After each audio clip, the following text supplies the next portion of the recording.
G'day, legends, and welcome to the Celtic Down Under podcast. I'm your host, Jared, and joining me tonight on the Tuesday crew are the usual suspects on this pod. I'm the substitute teacher. We've got Gav, Willie, and Steve joining us. So, how are you, Gav? I'm very well, and I think I speak on behalf of all the Tuesday crew when I say it's incredibly exciting to have Celtic Down Under's brother Walfred hosting tonight. Good to be involved. Good to be on. How you doing, Willie? How's things in New Zealand? It's started raining again. I can hear the rain battering off the roof right now. But other than that, things are going pretty well. It's good to see you again, Jared. Nice to have you along the Tuesday crew for the night. Haven't seen you since Sydney, Willie. It's been a little while. Yeah. And how you doing, Steve? Yeah, pretty good. I've still got my training wheels on, so I'm sure the three of you will keep me right through the course of the pod. So yeah, that's all right. We'll get there. We'll get through it. It's early days for you, mate. No stress at all. Got a couple of comments from usual suspects on the podcast. Shane, who will be on tomorrow night with me. Good morning, afternoon, evening, all. And Sean, the host of the Weekend Review on a Monday. You lost, Jared. Yeah, mate. I made a left turn in Albuquerque and ended up here. There's the old Roadrunner joke for you. But anyway, we'll get on with it. So usually I'll do the usual spiel at the start about plugging all the social media channels. They're all up the top of the screen here if you're watching on YouTube. If you're not and you're just listening to the audio file, on Instagram and Twitter at Celtic Down, on Facebook and on YouTube you can find us Celtic Down Under. Please subscribe to the podcast in your podcast app. If you're on YouTube, hit subscribe, hit the notification bell as well, like the video, and yeah, we'll crack onto the pod. So we've got a few little topics here. We're going to talk about the game against Hibs. We won't go into anywhere near as much of a deep dive as the Weekend Review guys do on a Monday, but we'll give our take on the game anyway. Gav's got a biography of Tully to discuss later on in the pod. Steve's got a bit of a good one for us with some recruitment leading into the Champions League next year, and Willie's going to round out the pod, running us through the history of the hoops, and we'll go through our favourites and also least favourite Celtic tops over the years. So we'll go through that. Also, if you've got any questions, chuck them in the comments section. We'll bring them up. Anything we're discussing, you want to join the conversation, please do so. And yeah, we'll get on with the show. So I'll start with you, Gav. Your overall take on the 3-1 win against Hibs? Well, my overall take is a bit more negative, I think, than most of the takes that I've heard since the game. Influenced perhaps because I was at a party the night before and I was feeling rather tender and uneasy on the morning when I watched the game. But it was a pretty uneasy watch, I thought.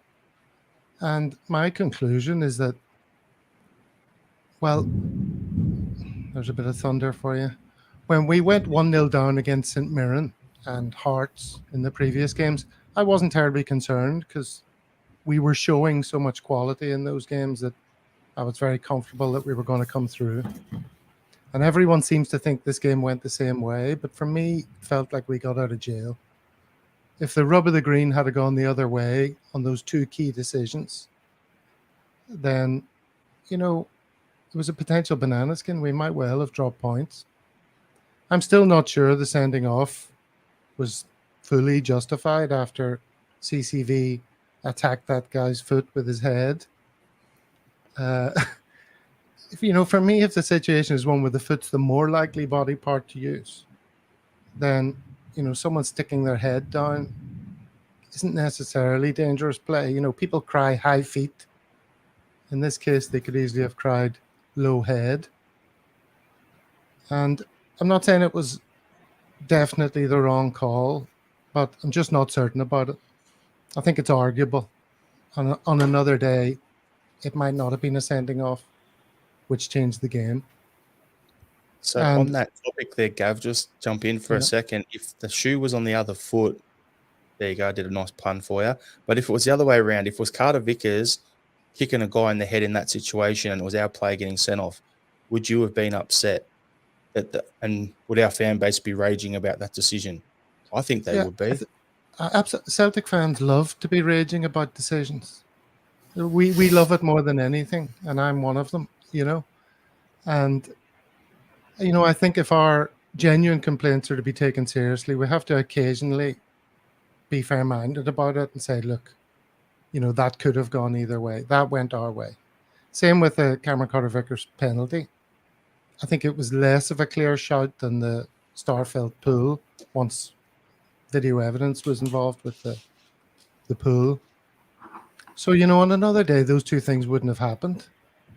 And we would have maybe been annoyed about it, but that's the more usual experience, isn't it, for us? But those things did happen. In the end, we won 3-1, where our head is full of the other goals that happened, and it all went well in the end.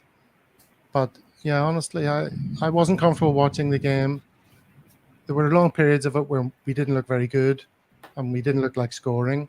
And in the absence of that penalty and the sending off, that could have gone on for, well into the second half. And who knows what would have happened. So I was pretty relieved. That was my feeling. Willie, what was your thoughts overall on the game? I think it was a tough watch. Hibs had no intention of coming out and having a go at us. Their tactics for the game was just to hit it long on top of Greg Taylor and hope Greg Taylor would knock it out for a throw in for that boy. Is it the Australian boy, Miller?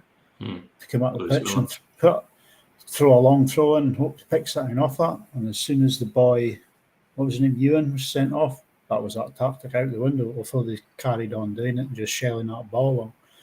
They didn't really want to leave their own half after the boy was sent off. I think with the sending off, there's 5 minutes between his 2 yellow cards, and I think he's just kind of given the referee a decision to make. It's a harsh sending off, yeah, possibly. I think it is harsh, but to the letter of the law, it probably is a booking. It could have gone either way. It could have been. He could have just said it's not a foul, and the two of them were at each other. But he gave the referee a choice to make him being within 5 minutes and being talked to after his first booking.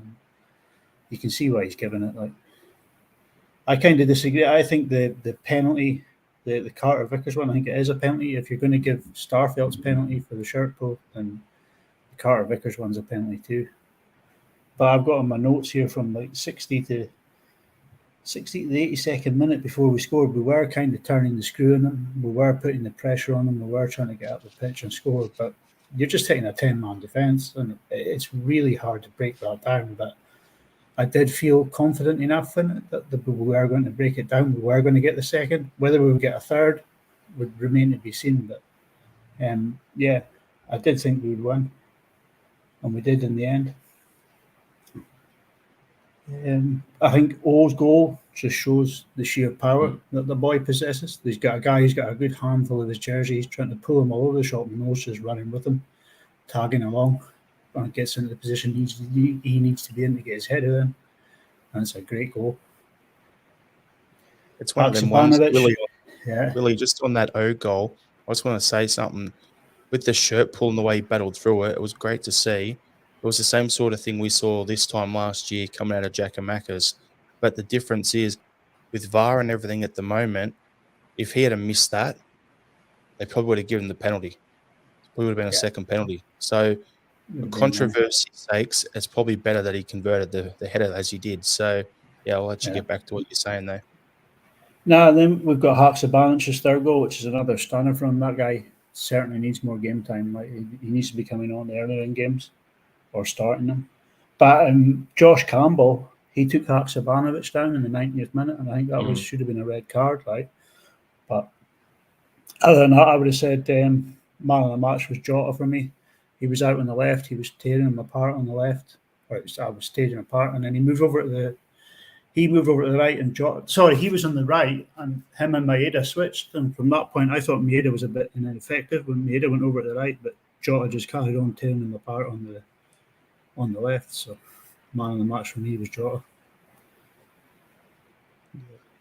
So we've got some comments here, Willie, before we jump over to you, Steve. So Antonius is saying, agree Willie's second yellow could have gone either way. We've got a couple of people giving a shout out here. So Aidan McKendry, hail boys from Ireland, enjoying the show. Thanks for tuning in. Northampton Tim, morning, afternoon, evening, all. Hail, hail. Same to you, mate. And then got a comment here, which I'll throw to you off the back of this, Steve. So Peter Caliero, when chasing a championship, sometimes you have to accept the 3 points despite the performance and move on. Now, I get that. However, at the same time, I look at it and go, I wasn't too stressed about it, but it's been 3 straight games in a row where we've gone a goal behind.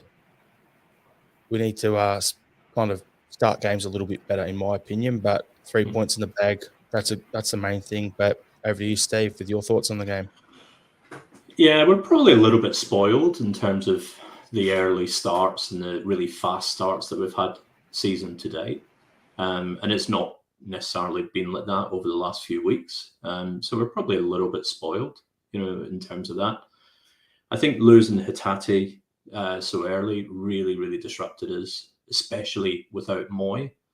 So, we ended up after 12, 13 minutes with a midfield of O'Reilly, Kalmack and Turnbull. And it just didn't really feel like we had the creative juices in there that we've had in previous games. It took us a little while to find our feet. I think, to Will's point, moving Jota back onto the left, we lost Maeda, to my mind, but I think Jota became far more effective. And Haxa, when he came on, he's really hits the ground running when he comes on as a late sub. He had a major impact, in a relatively short period of time. So I know where Gav's coming from. It wasn't necessarily that comfortable a watch, but I think once the equaliser went in, once we had that penalty go in, and only just went in, my sense was, we're on a fairly clear path to the finish line now. But I would have been far less comfortable if Marshall had saved that rather than dived over the top of it. But obviously, glad he did. But Peter's right. Sometimes you need to grind these games out, and it can't all be rainbows and unicorns. Sometimes we just need to get the 3 points and move on. Yeah, I agree with you there, and with what Peter's saying. For me, I look at the game and I think we were very wasteful in the first half, in particular. There was one, I think it was Kyogo hit the crossbar or something like that, and then there was quite a few chances, and then they got the lead. They were man down. They're sitting in like basically 2 blocks of 5. A 4 and a 5, just sitting there, just blocking up everything. And when you look at the game stats in particular, it pretty much shows that 35 shots we've taken, only 9 on target. It shows guys are jamming up the box. So you probably got a lot of deflections in there. And then you look at them, they had 3 shots, 1 on target. So then so much possession. Again, we had 80% possession. We had 767 passes to their 204 for the game. So you go through it that way. Fouls, we had 6, they had 7. So just looking at all that, and then we had 15 corners. So when you look at it from the stat perspective on that, as well as what you saw with your eyes while watching the game. Now, I was out at a concert on Saturday night, so I got home at about, 2:15. So I wasn't in any state to be really watching the game. And so I did the whole turn the phone off, don't look at anything, wake up, watch it fresh. So to me, it was still like watching it live. And yeah, it was one of those games where it was ugly to watch. We were wasteful. Them putting 2 balls on the pitch all the time, trying to slow down tactics, all this sort of stuff that they did. It was just, it kind of seemed un-Hibs-like the way they went about it. But at the same time, we ground out the result. We picked up the 3 points. So on we go. We move on to the next game after the international break.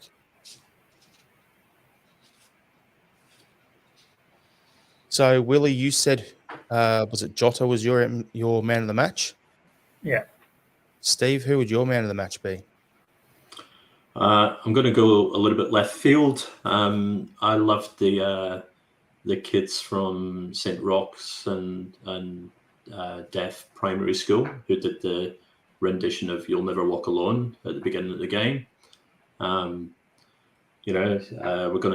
We talk a lot on this pod about the founding, the foundations of the club and where we came from, etc. And it's nice to see the club remember that occasionally, and and bring things like that to the fore. So a little bit left field, but I'll give it to the St. Roch's and Deaf Primary School. And Gav, who would your man of the match be? Well, apologies if you can hear the tropical storm that's blowing outside. It's pretty intense. Yeah, I suppose Jota, for the way he acted after he scored the penalty, if nothing else, to just try and get things going. I have a feeling O was given the man of the match after the game, was he? Yeah, In the stadium. The Celtic Stadium gave it to him, yeah. Which strikes me as a little bit odd, but I'm sure we're going to get on to O later. and someone Um, gave it to Carter Vickers. I think the broadcaster gave it to him as well. Winning the penalty and a bunch of Yeah. other stuff. Yeah. Well, as I said earlier, he was pretty fundamental to why we won that game. I'll say that much. for He was me, involved in those two incidents. yeah, for me it was I'll give it to the skipper just for the simple fact that Tade going down, then you're bringing on Turnbull and you've got O'Reilly on with him. It's a really odd and disjointed midfield that we haven't seen a lot of this season. But, Kelmack being our leader in the middle of the park, just keeping things turning over and ticking along. Even though, for me, in that role, he doesn't need to be flashy. But, yeah, I was going to give him a shout-out too. It's funny, isn't it? There was a time this season when Turnbull was, what was it? Start of last season, Very he was unbeatable. last season, an incredibly strong player.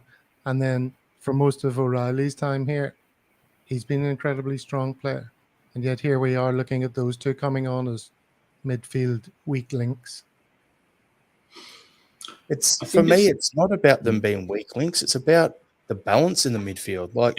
I don't think Moy and Turnbull can play together because there's nowhere near enough pace in there for the way we play. So if you're going to go Moy, then you need to have someone who's a bit of a worker out there with him, which is where Hatade covers him.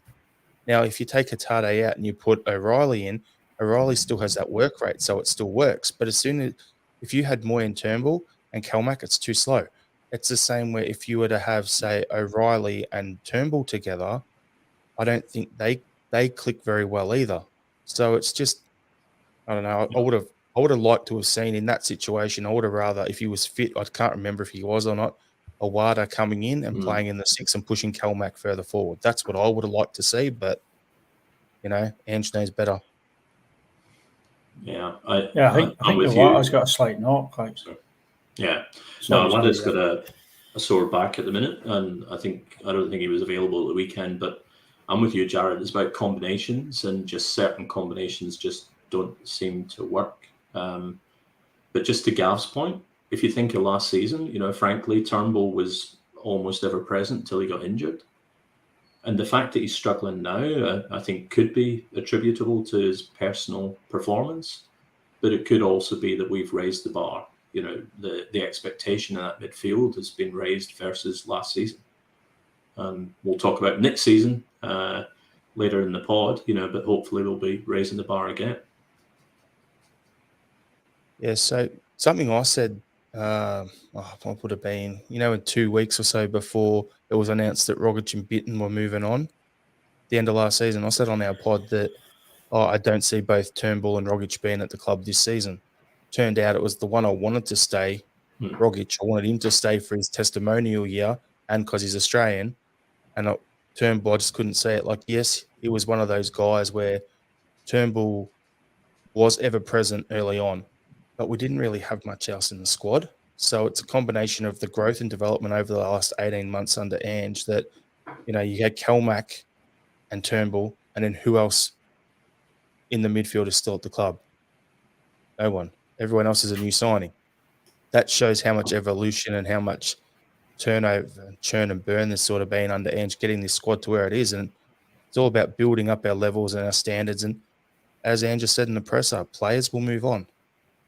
The talk in the media at the moment, which is going to be one of the main talking points on tomorrow's Wednesday Pot Noodle podcast, is where we're going to be talking about the Abada rumours and transfers and players apparently wanting to leave, and all the the red top newspapers trying to sell guys. We're going to be talking about that. But if Abada does move on, or if Starfelt, because they're the two current guys being linked with moving, are you guys worried that we're not going to go out and Ange isn't already going to have players lined up ready to come in like he did with Johnson, like he did with O, ready to take the spots of the two guys who were rumoured going into the last transfer window, Giakoumakis and Juranovic? Like, I'm not worried if Turnbull was to leave at the end of the season. He only has 12 months left on his contract. If he moves on, we bring someone else in. Or Awada gets more games and Kelmack pushes forward. So there's all these options there. So I'm not worried about that. But yeah, just the point where Turnbull's at, it's one of them ones where he was our main player until he got hurt last season. And it's strange to see him so far down the rung now. Sorry, a bit of a rant. So, got anything else you want to touch on for the game, guys, at all? Gav, anything else? No, I think that's it from me. Willie? Maybe Starfelt needs to take a look at himself. You can't get away with doing that when VAR FC's watching you. Not anymore, So, other than that, no. Steve, any other final thoughts on the game? Just echoing what Will's saying in terms of Starfelt. And I know, it feels like we comment on it fairly regularly. He is good in the air. He's a solid defender, especially alongside CCV, but he has got a mistake in it, whether that's, pulling a shirt like that or, a misplaced pass. I think his concentration levels just aren't where they need to be. So I wouldn't be averse to, seeing Kobayashi coming in and getting a bit of a run of games, left-sided, more natural, see where we get to. My final thing on the game is all the people talking across Twitter and in all the Facebook groups about, Haksabanovic needs to play more. Agree. But if the rumours are true and Abada does leave, is Abada's replacement already at the club? Because I'm looking at that going, Haksabanovic, I think, get a full pre-season under him at a club. I think he's got a lot more scope to help us next year in the Champions League. So I think we could potentially already have the guy here. So that's just a little take that I'll talk about in more details tomorrow. Yeah, Actually, the only other thing I would say about that is I wonder whether for some of these guys you get the best out of them when they're under time pressure. They think, look, I've only got half an hour here. I've only got 20 minutes to make an impression. And that forces them to sort of grasp the nettle more than, it's 90 minutes. I'm on for 90 minutes. I can settle into the game. I'll take it easy for the first 15. And before you know it, the tone is set. And, they're not approaching it with the same vigor. And Ange is always going on about it. Doesn't matter if you start, as long as you're contributing. And there's this constant drive for, he's done well for 20 minutes, he needs to start, and so has done well, he needs to start. And then they start and you don't see the same performance from them. So I wonder whether a shorter time frame of appearance suits some players' mentalities. Well, pretty good point you raised there, Gab, yeah. I agree with you. Yep. I have to agree on that. So before we get on to our next talking point, which will be you, Gav, the biography of Charlie Tully. Firstly, I'll bring up this Mikko Vitanen, hail from Finland. I think it's the first time we've had someone from Finland tuning in, so thanks a lot, mate. Really appreciate it. Everyone tuning in, just if you've got any questions that you want us to answer later on in the podcast, please put them in the comment section. Any questions about players at the club or anything, throw them in there. We'll do our best to get to them later on as well. So we'll try and make it a bit interactive later on. So, Gav, throw to you with the biography of Charlie Tully. Okay, so this is a little bit of a leftover from our St. Patrick's Day episode where we were focusing on all things Irish. And if we had have had time, we would have talked about Charlie Tully. He was one of the most colourful characters ever to play for Celtic. sometimes described as the first celebrity footballer. Now, when I went to uni in England, I met a girl there back home, and she was called Tully. I remember my dad being very excited that she would be related to the great Charlie Tully.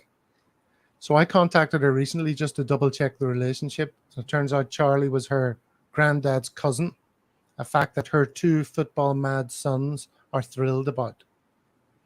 So Charlie Tully, born in 1924, almost 100 years ago in Belfast, and he played for the Belfast Celtic before joining Celtic for 11 seasons and was a real character.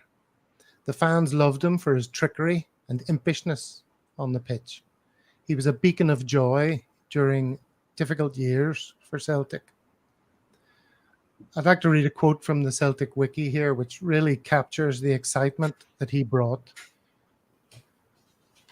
Tully mania was instantaneous, for in his own words, when this innocent went abroad, things really began to sizzle. In only his 6th game in the Hoops against Rangers in September 1948, the Tully legend got into full swing thanks to a performance labelled Tully and the Three Jurors. Charlie's fairy tale started with a roasting of the famed Iron Curtain defence in an unexpected 3-1 victory. His flicks, feints and ball juggling skills were so deceptive that the Rangers defenders were reluctant to approach him for fear of further humiliation. The Celtic fans couldn't believe their eyes. He beat 3 defenders in one move using 3 different manoeuvres. But that wasn't all. He set up all Celtic's goals into the bargain. For Celtic, it appeared like the dawning of a new era after a decade starved of success. The man himself said of the game, "I couldn't go wrong. I tried everything in the book and wrote 1 or 2 extra chapters." So that sort of sums up what he was all about. He was tricky and audacious, an absolute entertainer. Now, probably his most famous story was in a Scottish Cup tie away to Falkirk in 1953. So Celtic against Falkirk in the Scottish Cup, that might be the final lineup 70 years later. Tully went to take a corner with Celtic 2-1 down. He had scored direct from a corner the previous year in an international game, and he did it again here, sending an in-swinger that beat the goalkeeper and went straight in. However, the crowd had invaded the corner area while the ball was in flight, and the referee ordered it to be retaken. That's how Charlie tells it. I've seen other reports that say it was due to where the ball had been placed. But as Charlie tells it, it took a fair while for the police to restore order, get the crowd settled again, and the corner was retaken. And what did Charlie Tully do? He did the exact same thing, scored direct from a corner. Imagine being there to see that. Amazing. Another memorable moment was when Celtic were travelling on a boat that the world-famous crooner Bing Crosby was also a passenger on. And apparently Bing and Charlie, together with some of the other players, got together to sing "I Belong to Glasgow." So that's a great story to imagine them all getting together and singing that. And one last thing here. This is a quote about Charlie from the great Sean Fallon. He says, "I'll never forget the first time he sat on the ball against Rangers. No one, as far as I knew, had ever done that before. Their players looked stunned." He goes on to say, "We all used to get given passes to games, and Charlie always played with them in the pocket of his shorts. If he was playing well, he'd hand them out to the opposing players, saying, 'Here, you'll be better off watching me from the stand.'" So there you go. Great character, wonderful player. The great Charlie Tully. Yeah, it's sounds like from everything that we're reading and like Celtic Wiki and all that, he was basically George Best before George Best. It's the easiest way to Paved the sum way it up. for George Best. And yeah, like some player. But I saw that quote that you just read there, Gav, on there, and I was like, there's some other anecdotes on there that I thought was funny to bring up as well. So like this will give us a bit of an insight into him. Okay, so I always wish I was born on the 12th of July just to be awkward. It seems like a bit of a cheeky one. And then there was the other one I saw is like the quote here is, "Who's the fella standing beside Charlie Tully?" And it goes, Charlie's popularity was such that when Celtic were in Rome in 1950 to play Lazio in a friendly, the team was granted a papal visit. When Charlie got his picture taken with the Pope, the joke was to question who's the fella standing beside him. So obviously he's saying he's more famous than the Pope. So that pretty much sums it up as well. So yeah, I'm sure there's plenty of people out there who, like the granddads and all them who were around back then, particularly of my age sort of thing. Like if I went and spoke to my granddad, I go, Charlie Tully, what was he like? He'd have some stories for me. So I'm going to have to do that soon, I reckon. So it's a good insight, Gav. Thanks for that.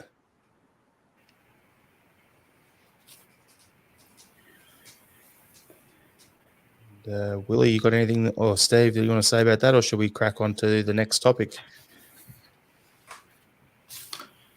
I don't think there's much more you can add there. Like, it's pretty good. I think the only thing I'd add is there's a Glasgow word for it, and it's Gallus. He sounds like a right Gallus character, which Love it. It's pretty grand.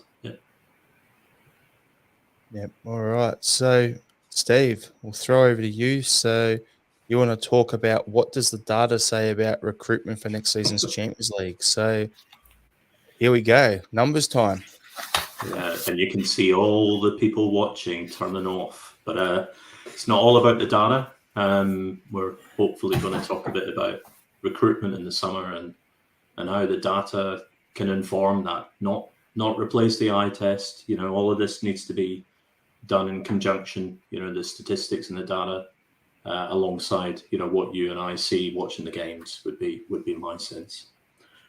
So the approach I took was, frankly, we could probably run with the similar squad for next year's league and for the domestic competitions.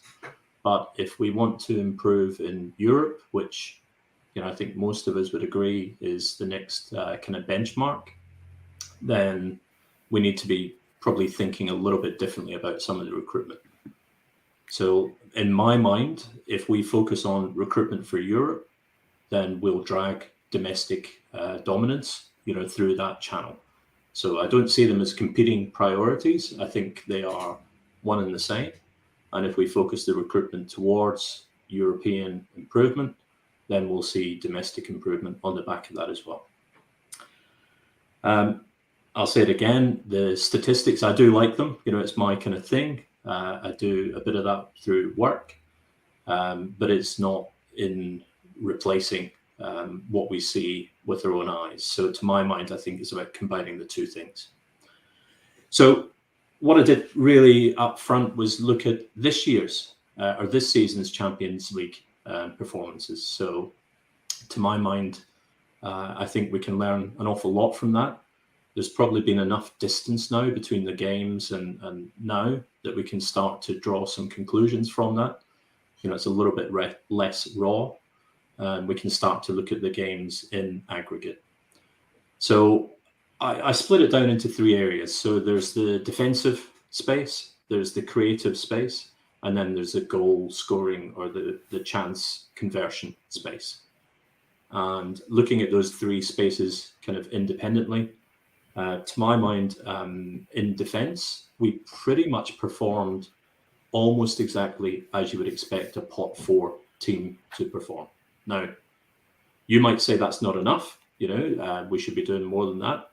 But we do need to recognize we are a pot 4 team. We are the bottom seed in a group of 4. And we pretty much defended almost exactly as an average pot 4 team would perform. However, when I dug a little bit deeper, I noticed that while we defended as a unit, as a pot 4 team, there was one area that was underperforming pot 4, and that was the goalkeeping space. So I'll be honest, it was a bit of a surprise to me. I'm a big Joe Hart fan. I think he brings an awful lot to the team. He's a really senior member of the squad. You see his influence into the defense generally. And to my mind, I think he's a fantastic squad member to have around. But speaking frankly, his statistics for Champions League were amongst the lowest of the 32 teams. So there's lots of stats for measuring how goalkeepers perform, especially these days when we've got more expectations of goalkeepers. But the stat that I looked at specifically was when the opposing team gets a shot on target, what percentage of those shots does our goalkeeper save? And again, frankly, Joe Hart was bottom of the 32 teams in terms of that statistic. So a little bit of an eye-opener for me. I was quite surprised at that. I knew there was a couple of shots that I thought he might have got to, but he didn't. But as I say, he ended up by quite some distance, bottom of the 32 teams. So we, as a defensive unit, we limited the shots on target to be pretty much the middle of what a pot 3 team would expect. But when those shots went on target, Joe Hart was only saving 50% of those shots. Now, the reason why that's important is if Joe Hart, and I know this sounds a bit personal, talking about the individual, but if Joe Hart had performed as per an average pot 14 rather than bottom of the 32, then we would have conceded 3 or 4 fewer goals, which frankly is probably the difference between finishing 4th and 3rd, depending on where those 3 or 4 goals are saved. I mean, obviously, if the 4 of them are saved in the 5-1 game versus Real Madrid, then it doesn't make a huge amount of difference. But it's more likely that they would be saved through the Shakhtar games or the Leipzig games. Then it's probably making the difference between finishing 4th and 3rd. So that was the first insight. Just to summarize it again, defensively as a group, we performed pretty average for pot 4. But when you peel that back, there's an element of that defense where we underperformed quite considerably.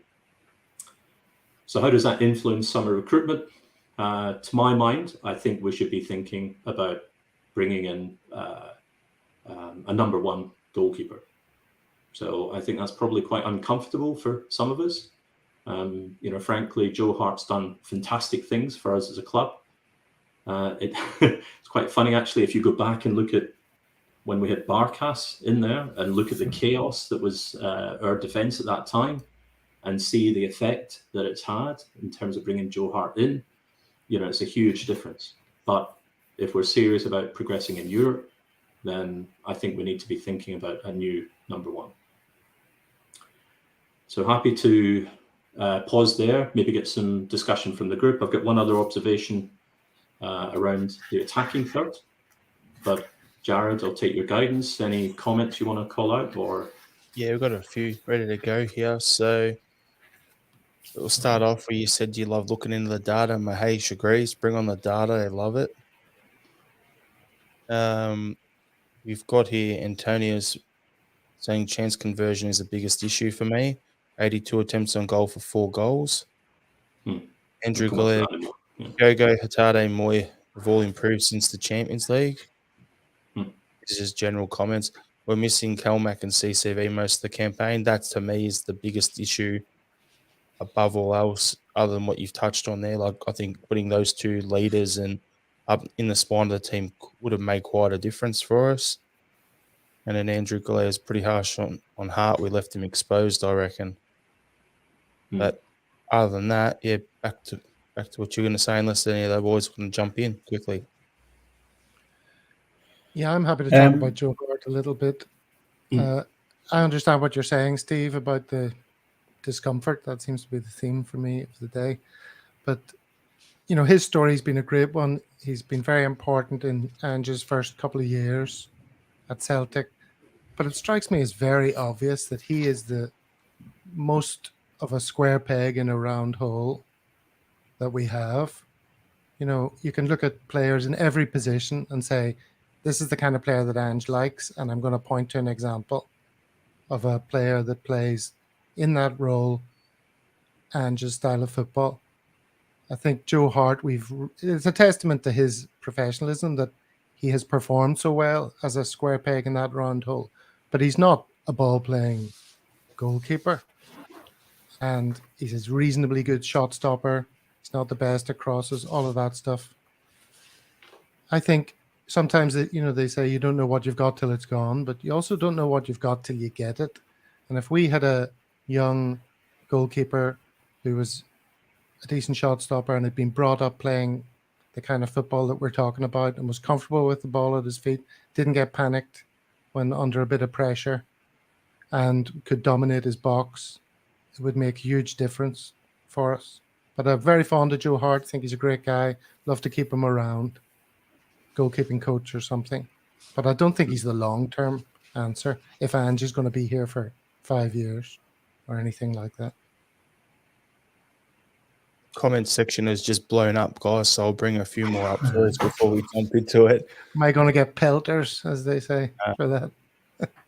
Connie yourself has said, stats and data on the last Champions League will have no bearing on next Champions League or a completely different team and more positive squad. Followed that up with no disrespect, but your stats don't mean anything in relation to building a Celtic team. I disagree with that because stats aren't the be-all and end-all in my opinion, but they do play a point. When we signed Joe Hart, all the talk coming out of Tottenham, because I'm friends with a few Tottenham fans, is he's no good diving down to save down to his left. Where's he conceding a lot of goals? Sorry, to his right, so in the left side of the goal. Where's he conceding a lot of goals? In that side. So it is a fact that something that they told us based on the stats is actually coming true at the club at the moment. So I can understand it because I'd never even thought of that going into it. And Tony is saying, after the league is wrapped up, I'd like to see Seagrass start some games if he's healthy. Peter Caliero I agree with you about upgrading the goalkeeper. Then you got Donny saying that inexperience in the Champions League. In my opinion, we played some decent football. But this is the one I wanted to bring up. Dermot, how much for a new number one goalkeeper? Hart brings Euro experience. Now, when you think about that, we spent £5 million on Barkas, allegedly, and he had European experience in the Europa League and had good pedigree, and then came into the team and was practically a goalkeeper with cabbages for his hands, couldn't save anything. If I had the choice between Barkas coming back to us next year or Hart for another season to get Oluwayemi some more game time out on loan and give Seagrass a chance, I'd be okay with that. But I want to keep it here. But try and win me over, Steve. All right. So, look, sorry, I don't mean to sound defensive. At the end of the day, the stats are important, but it's either backing up or bringing things to light, in terms of areas to look at. It's not the be all and end all. Just a couple of quick points in terms of rebuttal, though. So we as a unit defended well. We pretty much delivered as per a pot 14 until the shots were on target. So in other words, we limited the shots on target to pretty much what you would expect for a pot 14, arguably slightly better. But once the shots went on target, our ratios, our results were literally the last of the 32 teams. So yes, we can point to the fact that Kalmack was missing, that we didn't have Starfelt for a period, et cetera, et cetera. But those are things that would have reduced the shots on target even further. But the point I'm making is we still let in 50% of the shots that were on target. Now, in terms of alternatives, if you look at Club Brugge, right? So they were a pot 14. They ended up qualifying in second place. Simon Mignolet, I think it is, signed from Liverpool for roughly €7 million. So, not a cheap purchase, but, I'd argue, possibly in our range. He was something like the third best performing goalkeeper in the Champions League group stage. So he's 35, the exact same age as Joe Hart. There are alternatives out there. Frankly, I'm not really that qualified to point to them, but there are alternatives out there. So just quickly then, the two other areas that I looked at, and again, this is all for the point of making some conversation around areas we can focus on in recruitment in the summer. So the second area I looked at was around chance creation, so creating opportunities. And there we actually performed almost like a pot 2 team. So we created some of the highest expected goals in the group stage in terms of our performance as a unit. So we created roughly 9.2 XG. The pot 4 average was 6. We outscored the pot 3 average, and we were actually closer to the pot 2 average. So frankly, I didn't spend a huge amount of time looking at that. My gut feel says our creative department performed well. The issue is in the third area I looked at, which was around the chance conversion. So converting the opportunities that we created, and there we performed very poorly. So we only had 4 goals in the campaign, one of which was an own goal. Jota got 2, GG got 1. But if you look at the opportunities that we created and then looked at the goals that we actually ended up scoring, we were off the charts in terms of those statistics. So FOTMOB does something called big chances, which is basically a high probability scoring opportunity. So if you think about, I don't know, let's say Kyogo gets the ball unmarked in the 6-yard box and the keeper's out of position and the ball's played to his feet, that's a high scoring opportunity. Whereas Haksabanovic shooting from outside the box from off to the left, that's a lower scoring opportunity. FOTMOB does this thing where they classify opportunities as big chance, and Celtic actually were the 4th in terms of creating big chances through the group stage. So the only teams ahead of us were Napoli, who missed 15 big chances, Inter Milan, who missed 14, Real Madrid, who missed 13, and then Celtic, who missed 11. Now, those other 3 teams, Napoli, Inter, and Real Madrid, they ended up scoring 20 goals, 10 goals, and 15 goals, respectively. So them missing that number of big chances didn't have that big an adverse effect on, obviously, their performance. Whereas Celtic, the next team, in terms of big chances missed at 11, we only scored 4 goals. So I don't think I've got quite as comfortable or as clear a recommendation in this space. To my mind, Kyogo had the biggest XG for the group stages for us at 1.7, then GG at 1.7, and then Maeda at 1.4. And I must admit, it was a bit painful going back and reviewing some of the games. And I don't know if you remember the first game against Real Madrid when the ball comes across to Maeda quite early in the second half, and he's pretty much unmarked at the 6-yard box, and he fluffs his line. Personally, I think if that falls to a Kyogo or a GG, it's in the back of the net, but it didn't. And that's where these big chances effectively become missed big chances. So, to my mind, I do think Kyogo's improved as a player since then. I do think O is going to be an interesting prospect in the Champions League for next year. But I do wonder if we should be thinking about bringing in another striker. And again, that's probably uncomfortable to some folk. But to my mind, we need to be challenging ourselves if we're serious about improving in Europe. So again, I'll pause there and see if the comments have calmed down, or if folk are revolting, or anyone on the pod's got any comments, but keen to hear people's thoughts on that. Gav, have you got anything you want to add? Or Willie? Yep. Yeah, Willie, you jump in.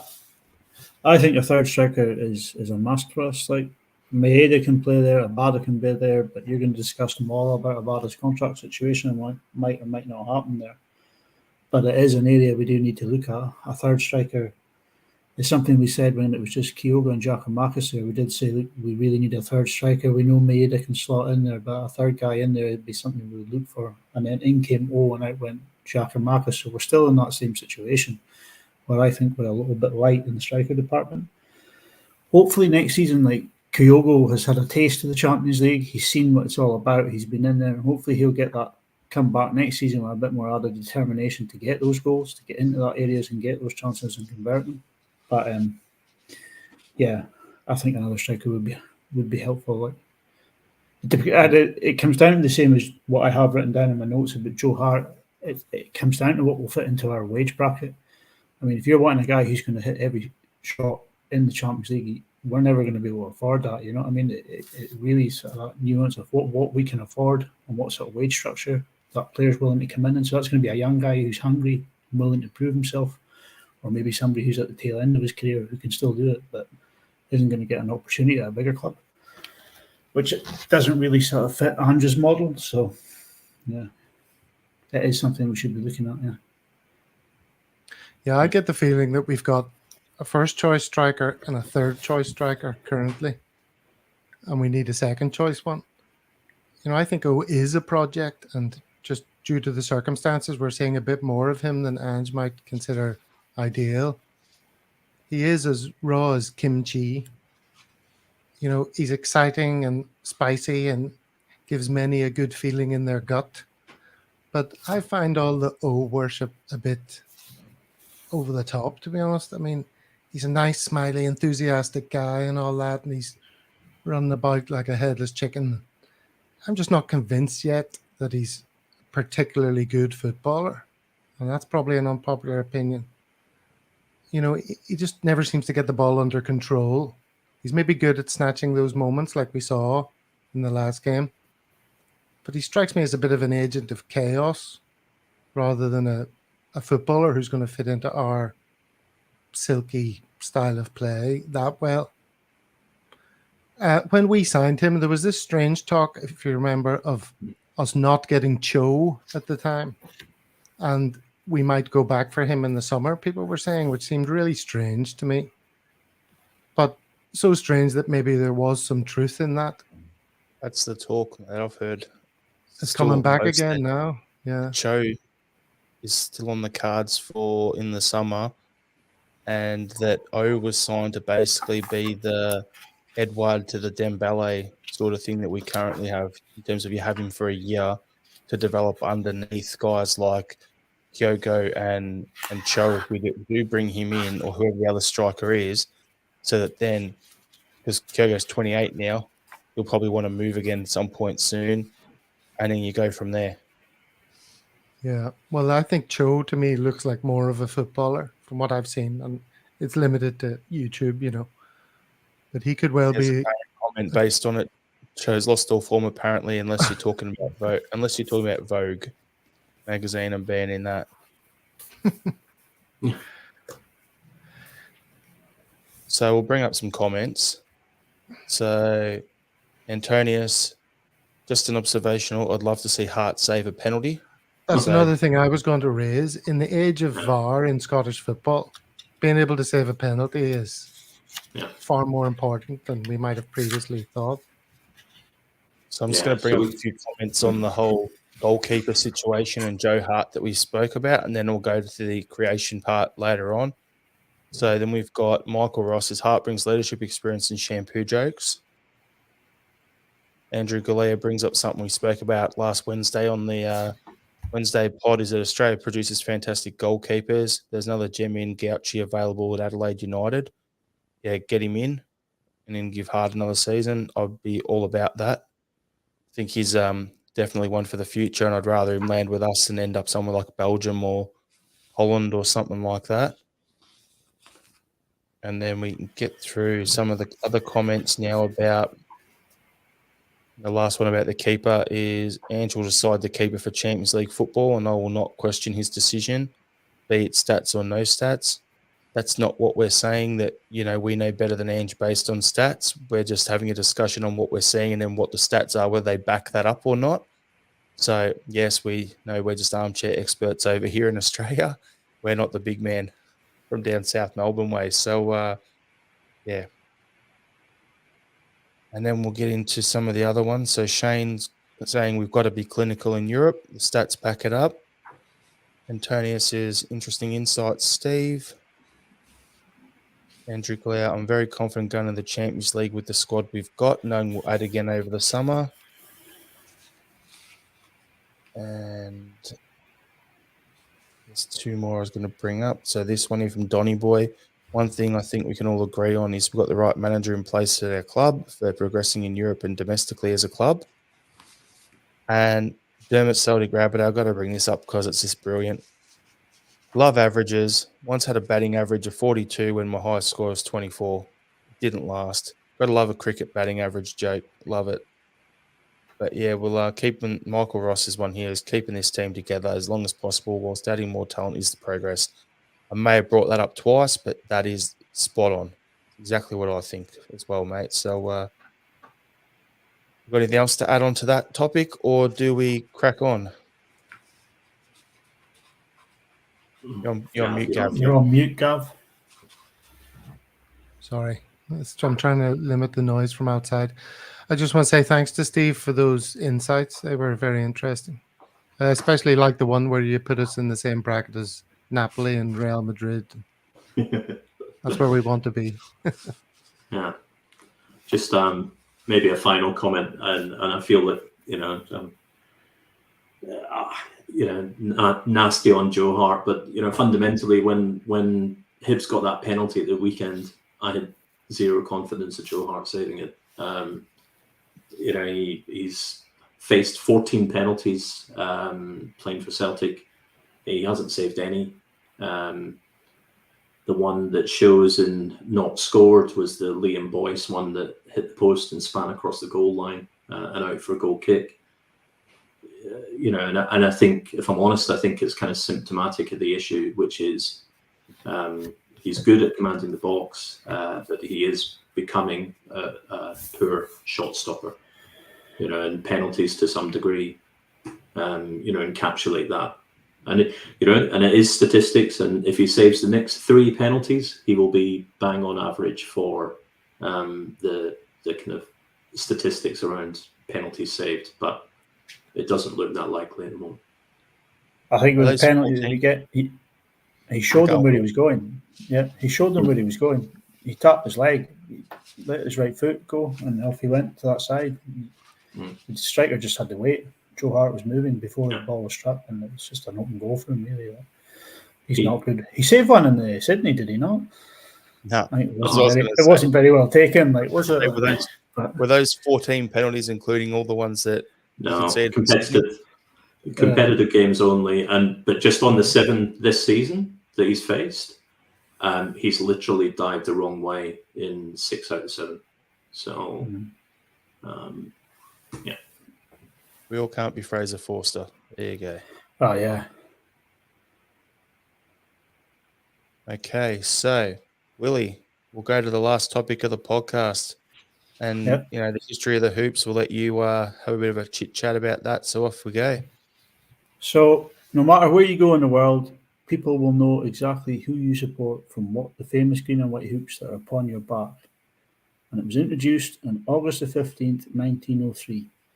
Whoever had the idea in 1903 to change the strip to those pre-marketing replica strip years couldn't possibly have known the historic decision he was making. The green and white hoops are a promotional tool that managers can't buy and are instantly recognizable throughout the world. It hasn't been recorded who actually made the decision, but J.H. McLaughlin was the chairman at the time and Willie Maley ran the football side of things. So both were probably involved in some capacity, and remarkably the hoops are almost certainly an import from Gavin of all places.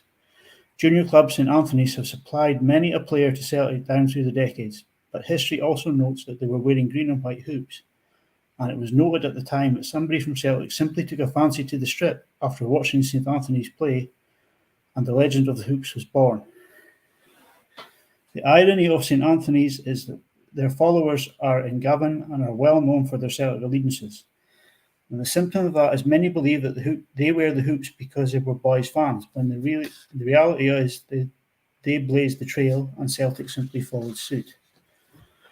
It wasn't all plain sailing for the natty new threads, though, as in the early days, the reference of the press were likening Celtic players to convicts.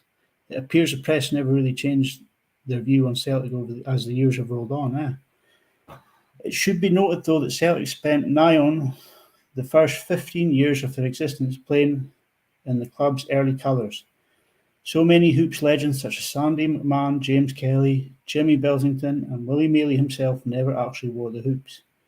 The very first strip, of course, was the white shirts with a green collar and a Celtic cross, red and green on the left breast, as Willie Maley stated in his 1939 book, The Story of Celtic.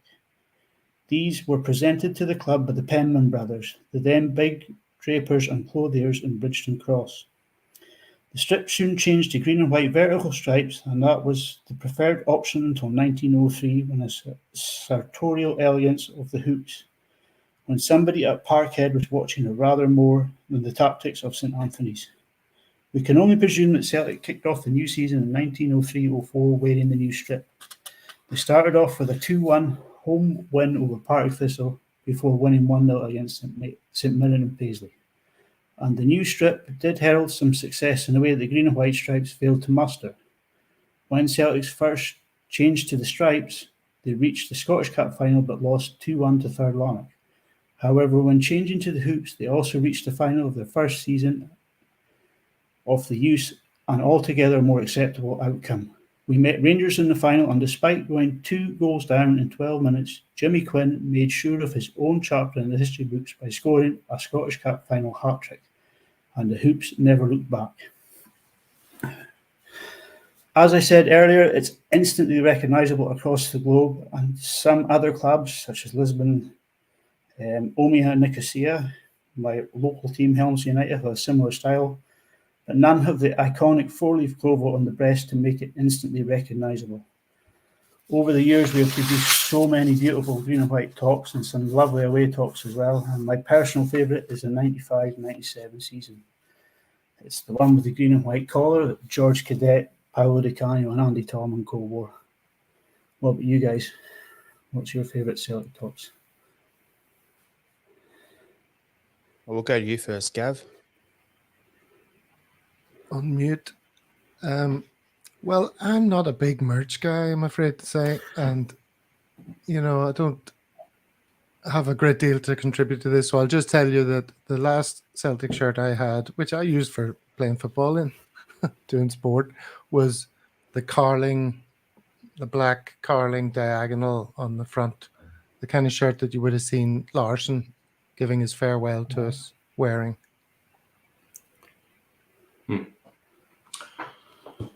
I think my favourite is probably, I'm kind of with Gav. I'm not a huge merch guy on that front either, but my favourite was probably the one Tom Broderick wore in the Invincible treble. When he ran and he was tearing it off in the last minutes or so in that Scottish Cup final game.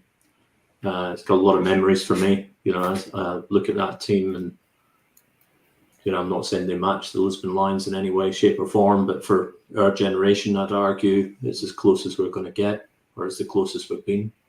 And it was just one of those iconic moments. I loved that. I loved Tommy, but I loved the strip he wore that day as well. So what for about you, me, Jared? What's your personal favourite? Yeah, I don't think there's many, the home top. It's just so iconic in its style. I just love pretty much the majority of all the home kits. This year's one, not so much. The thing and it's such a petty little thing with this year's home kit that it annoys me. But I don't mind the silver stripes on the shoulders. I can live with that. The issue is the star above the logo. Gold means you've won the top cup. Silver means you've won the second tier. So it should be a gold star. Even though we've got silver here, it should be a gold star above the logo for having won the European Cup. The fact that Adidas have made it silver is basically walking around saying we won the UEFA Cup or the Europa League, not the Champions League. And that's the thing about it that absolutely drives me insane about this year's top. That's how petty I am with the little details like that. But going to away tops, because there's so much fun here, I've got a selection of 7 that I saved here just to show on the screen now. So if you're watching on YouTube, you'll see them. If you listen to the audio version, sorry guys, go to the YouTube channel, jump to about 1:05, and then you'll be able to see them there later on. But so I've got a couple of good ones, and I've got a couple of ones that I think are absolutely rank rotten. So you see this top, the green and white stripes with carling across the top. I see that, and I think of Nakamura straight away. I had that one as well, actually. I'd actually had that one too. I wouldn't mind Adidas doing a version of that in coming seasons for an away kit. One of my first away kits that I bought when it comes up is this one here. I've got that one sitting in the back room somewhere. I just think it's one that I bought because I like the look of it on the players. It's just the green and the grey and white hoops for those listening to the audio. This one looks better on women than it does on blokes, though. Yeah, that looks kind of feminine, that one. Especially if you've got a beer gut, it doesn't work for you as much. So there goes that. Now, an old cult favourite is this one here. Oh. There was a lot of issues on this back in the day with the whole red lettering and the blue Ford logo on there. But then you see Mark off doing the old rally he's doing at the moment. He was driving wearing that, and he got some nice feedback in the group chat. So that's a one that I wouldn't want that come back as a retro, but it's people seem to love it these days.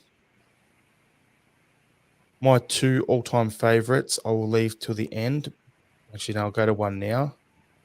The Bumblebee. The one to disappear is the Bumblebee. Absolutely love that. It's good seeing a bunch of them, around Sydney Super Cup. However, off the back of that is 2 of my least favourite ones. When it decides to come up, there we go. I actually quite like that top. I don't know why. I just liked it. It's too hectic for my taste. I thought there was too much going on that top for me. Daniel Majstorovic, it reminds me of him for some reason. I always see him wearing that one. A great baldy. Good baldy he was. There we go. He does have a gold star, though, Jared. Yeah, no, that's the only thing going for it. Then we've got this one. This is my all-time least favourite. Does that come up? Yeah. It doesn't come up on my screen. There we go. That is putrid. Absolutely putrid. The Bumblebee version from New Balance, which wasn't even the stripes. It was just shocking. But then my all-time favourite, first Celtic shirt I bought in a long, long time. If it comes up, it doesn't come up on my screen. There we go. The green on green hoops with the gold trim for the 50th anniversary of Lisbon. What a top that is. So that is nice. That is absolute class. The only problem is so many people, the logo's peeled off it too much, but too quickly. But yeah, there were some class tops there anyway. But yeah, we can see the comments has gone absolutely ballistic again. I mean, the sponsor makes a big difference as well. That last shirt would be beautiful, but what spoils it for me is it says Daffabet. If that said Carling or something, I can get behind. Yeah, my one shrunk in the wash, so I can't wear it anymore. One guy who lives up, a guy who lives up in Brisbane, and he had the home one, and he's washed it and he's put it out on his clothesline in the Queensland heat, not realizing that he had it the wrong way out. And when he went out there, all the gold Daffabet had just shriveled up, like when you put something in the oven as a kid and play with those experiments to shrink things. It just ruined the front of the shirt. Great fun. All right, so we'll go to our final thoughts for the podcast. We'll leave it there. Thanks everyone for tuning in. We really appreciate you spending some time with us on the podcast. Make sure to tune in tomorrow night, 7:30 Australian Eastern Time for the Wednesday pot noodle, where we'll crack into some, the Abada situation, a few other topics and stuff like that. But yeah, it was great to be on the Tuesday crew with you boys. Keep doing the great work you're doing, and hope everyone enjoyed the podcast. So we'll go around the room with a final thought to finish off. Now, final thoughts, we do this on Wednesday. It doesn't have to be anything Celtic related. It can just be any random thing going on in your life, so people get to know you a bit more. And outside of a Celtic thing, it can be your neighbour's dog is, doing drop-ins in your front yard, like I said a couple of weeks ago. It can be anything. Like, just go for it. So we'll start off with you, Gav. You got a final thought for the pod? Well, my final thought is thank you, Jared, for being here. It's been great. But to mark the absence of Steve-O, he's not here because he's at a Bragg concert. So if anyone wants a little bit of football-related musical treat on YouTube, I recommend they go to Billy Bragg, The Boy Done Good, which is a very entertaining little song based on football. Willie, final That's thought? mine. Season 3 on Disney of The Mandalorian. This is the way. Steve, final thought for you? Oh my God, these boys are really cultural, and I'm going old school VAR and referees, but just bear with me just for this final thought. So there's been some chat coming out the Scottish press around, should we be cancelling VAR, which, is just a bit of a nonsense. To my mind, VAR is just shining a light on how poor the Scottish referees are. And the idea of cancelling VAR and turning that light off, is just like, crazy. There's clearly issues around the referee pool that we use in Scotland, the lack of diversity in it in terms of, I think they're virtually all the FIFA referees are Glasgow and Lanarkshire. And the idea of finding someone that's neutral and doesn't have an unconscious bias is probably beyond us. So, that's the core issue, referee performance. It's not VAR. And we need to stick with it. We need to get it working. Fair point. My final thought is thanks for letting me warm your chair for you this week, Stephen. But the Tuesday crew is your show, so I'll be back with you in control next week. I hope the substitute teacher did his job right tonight. Hail, everyone. Thanks for tuning in. Hail. Yeah, well. Cheers, everyone.